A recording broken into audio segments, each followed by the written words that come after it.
কুকুরগুলো কিভাবে গ্রামের মানুষদের পাকা বাড়ি করে দিল। আকাশ থেকে হঠাৎ একটা বিশাল পাকা বাড়ি এসে গ্রামের পাশে পড়ল। গ্রামের মানুষ ভয়ে চিৎকার করতে করতে দৌড়াতে লাগলো, কিন্তু কিছু সাহসী লোক এগিয়ে এলো। তারা বাড়িটাকে তুলে নিয়ে সরাসরি পাহাড়ের ওপার থেকে জঙ্গলে ফেলে দিল।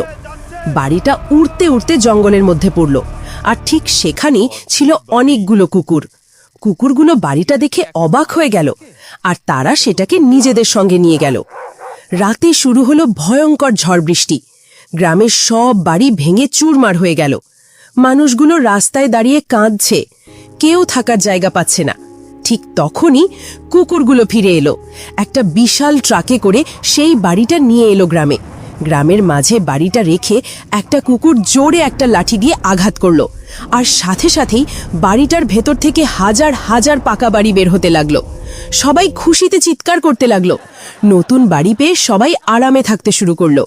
কিন্তু কুকুরগুলো চুপচাপ দাঁড়িয়ে কাঁদছে, কারণ কেউ তাদের ধন্যবাদ দিল না।